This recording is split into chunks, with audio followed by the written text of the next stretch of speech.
one I'm going to read to you is called Putting Men in Menopause. Good title. Yeah. Shortly after I turned 50, I started to perspire.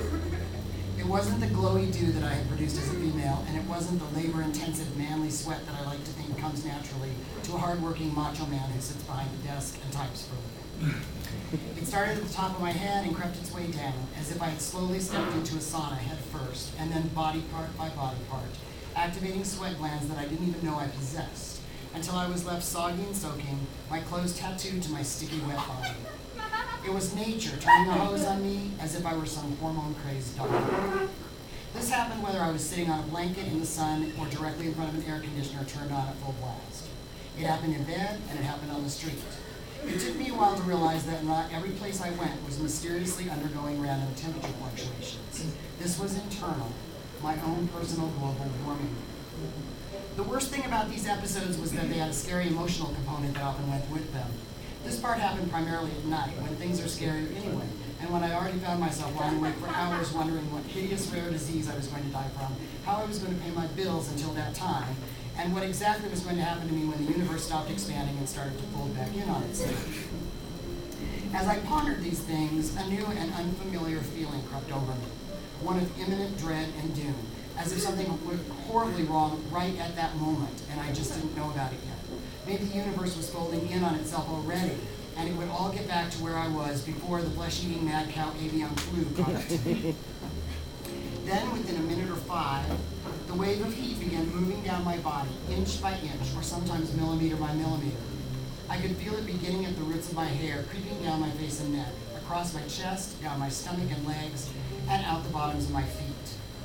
Then it was all over, leaving a trail of sweat and a resulting chill in its wake. It was so powerful an experience that even when I had managed to fall asleep in spite of all the worldly threats out there, it woke me up to lie shivering in my own perspiration. It took about a week for me to realize what was happening. At work, I complained when the air conditioning vent in my office was open. I complained when it was closed. It was too hot, it was too cold, it was just right, and none of it was right. How could everyone else be comfortable when my skin was literally drowning, my heart was racing, and I was trapped in this rapid climate change that I couldn't control or understand? If my coworkers couldn't experience what I was going through, at least they could suffer vicariously by listening to me whine. And once I finally realized what it was all about, I felt utterly justified in my complaint.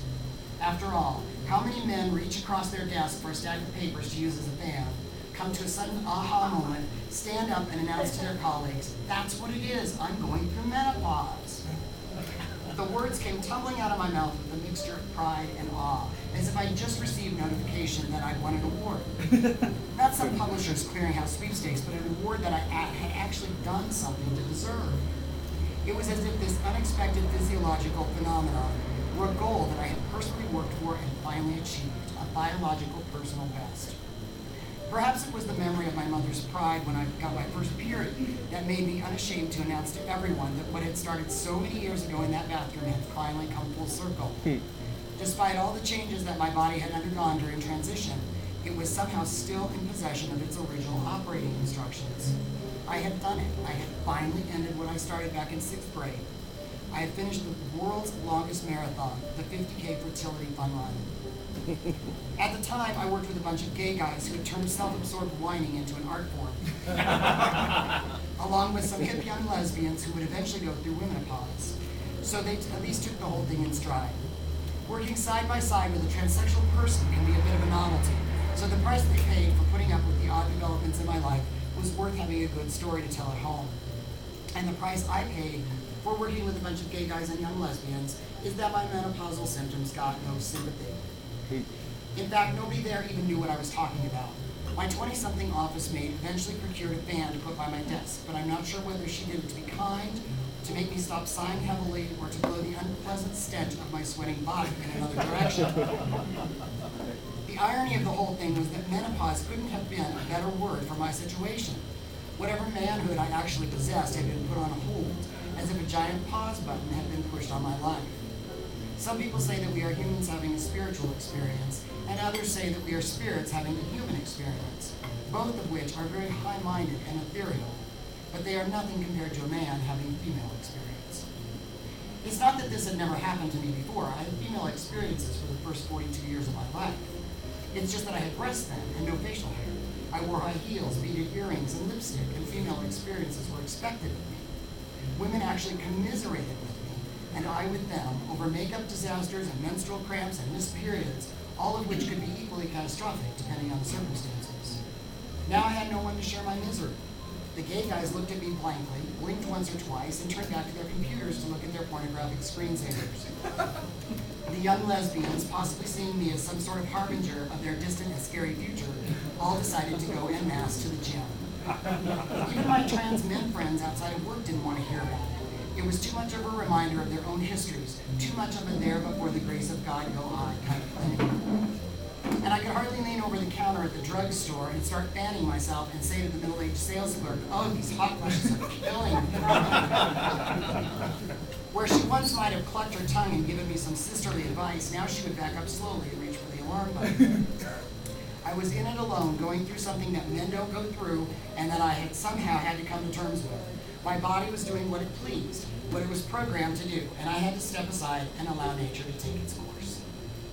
I eventually figured out why it was happening. I had let my testosterone levels get too low. I don't have an internal factory creating the stuff, and my own internal factory, without a regularly administered dose of the hormone, had turned into a sweatshop. But in many ways, I didn't mind. I didn't like the hot flashes, and I didn't like the sensation of impending doom, the waves of nausea, or the general feeling of crappiness that sometimes accompanied it all. But I had a remedy that most menopausal people don't have. I could increase my testosterone dose until some semblance of manliness kicked back in. And I didn't mind because it was all part of being a transsexual. It was just one more damn interesting aspect of a life that's been shaped by the oddities and the unpredictability of nature. It was just one more way to understand the world, looking out from a body that's straddling the fence, and to see how wild and wonderful this thing called life really is. The pride and awe that I felt came from possessing a body that wasn't totally my possession, that was part of the universal flow of things, and that sometimes had its own agenda. And the most I could do was stand back and watch and shake my head in wonderment. And I didn't mind because it was humbling in a way that let me know where I stand with nature and with the universe, that let me know that there are some things more powerful than I am, some things that I simply can't control. I have a transsexual body, and the things that I now deal with in my everyday life are the result of the choices that I've made, coupled with powers beyond my reach. Nature is strong, and no matter how much testosterone I take and how many biceps curls I manage, I will never be stronger. Although I know a lot of trans men who would be appalled at going through menopause, and even more appalled at actually talking about it. For me, the acceptance of what nature is going to do, whether I like it or not, and the ability to talk about it have been saviors of my sanity. So I'll keep talking. Is it hot in here, or is it just me?